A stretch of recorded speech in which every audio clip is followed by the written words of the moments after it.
Hello and welcome to my YouTube channel. In this video I will be showing my creation progress of this clearly historically inaccurate Bridgerton inspired Regency dress.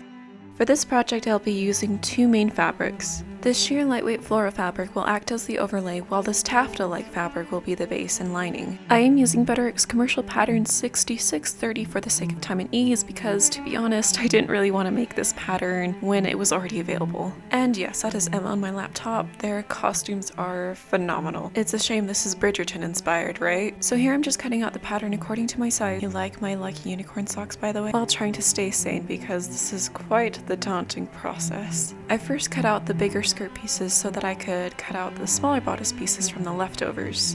I'm smart, right? Yep. So just a tip for notching without cutting out those ridiculous triangles. I was taught to clip into the seam allowance for more precision. It makes cutting out and matching those notches so much easier, but cutting on a hard floor does not. So since the pattern on this fabric was kind of everywhere, I didn't really take into mind really where I placed it. Oh, TikTok time. Though with a more direction-based pattern, I would have paid more mind to that. And what seems like an eternity later, it's all cut out. Thank the sewing gods. So this is my lazy way of flatlining. If my professors from fashion design school knew I was doing it this way, they'd probably throw like safety pins at me or something. But I believe that there are many ways to get to a good result in the end, so get it? So? Y'all, this quarantine's got me messed up. I need human interaction again. Here I am sewing the lining pieces together and we'll be sewing what's the term for it?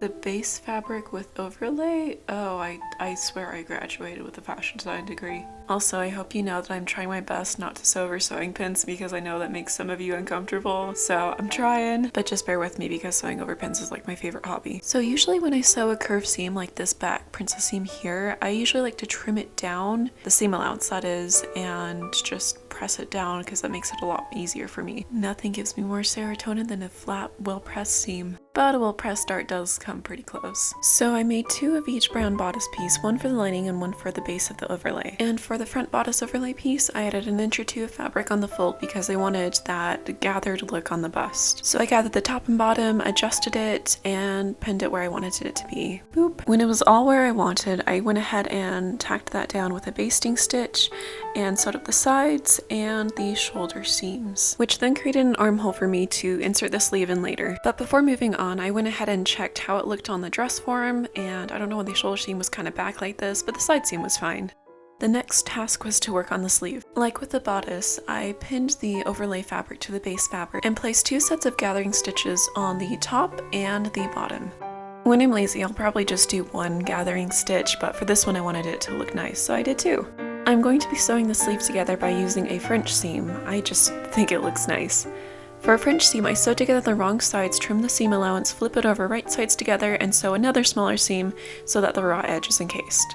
Maybe it's just me, but sometimes I dread having to set in a sleeve. But anyway, here I matched up the bottom seams together as well as the notches. And for the top gathers, I just adjusted it to what I thought looked nice. Even though right now it looks really chaotic. I sewed in the sleeve by putting the gathered sleeve on the bottom so I didn't have to look at it. So I forgot to do this before I set in the sleeve, but here I'm just adding trim to the armband and eventually setting that in. I apologize that you can't really see what's going on here and it might be a little bit confusing, but here I am pinning the lining to the base and overlay fabric right sides together, just around the neckline and the center back. Please keep in mind that I only looked at the pattern instructions once, and so for the majority of the project I sewed it by applying what I learned from the experience of previous projects. So what works for me may not work for somebody else and vice versa, but that's okay. After sewing the lining to the neckline and center back, I'm trimming down the excess seam allowance since 5/8 is a lot. I'm clipping in the inner corners and around the outer corners and also clipping in the curves. This will help the fabrics to lay nice and flat. I am also adding an understitch to the neckline. Understitching will help the lining stay on the inside without any seam showing on the outside. It's already looking pretty nice, but I'm definitely gonna press it down and make sure that it looks nice, flat, and crispy. Darn, now I'm craving chicken nuggets. So after that, I threw it on the dress form again and I noticed that the sleeves are a little bit too big for my liking, which kind of unmotivated and distracted me from moving on, but eventually I pushed through it and got the motivation to get up, go to the other room, and grab these skirt pieces. It was already pretty late at this point, so I was debating on whether or not to keep working on it, but I got through some of the skirt and it was the next morning. For both the overlay and base fabric, I also did French seams along them because it just kind of looked nicer by sewing wrong sides together, trimming it, pressing that down, and flipping it over and sewing it right sides together. And in the end, it looks pretty professional.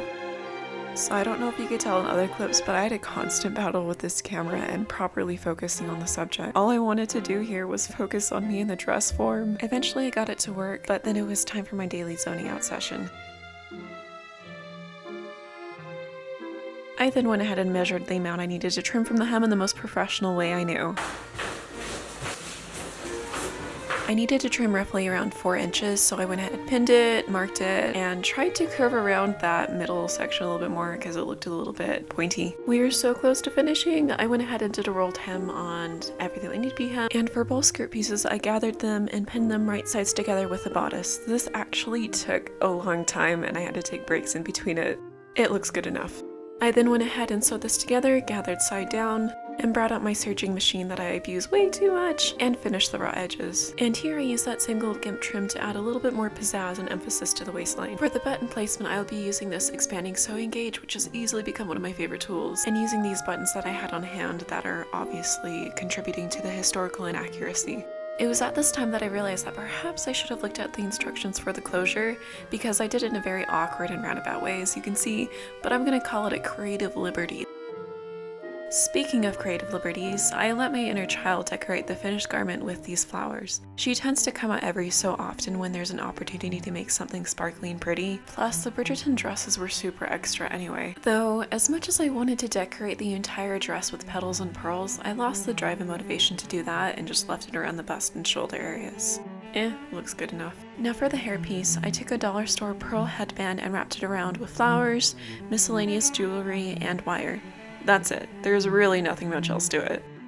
And after I had completed that, it was all finished. Now onto the photo shoot in the freezing cold. So cold. I'm exposed. I don't know what else to say. I'm proud of myself for how it turned out, especially considering it was my first Regency dress. I'm grateful that Bridgerton broke the rules of historical fashion a bit so that I could get creative with this project. A huge thank you to my photographer friend Mapu for being so willing to do this photo shoot last minute. The photos turned out amazing.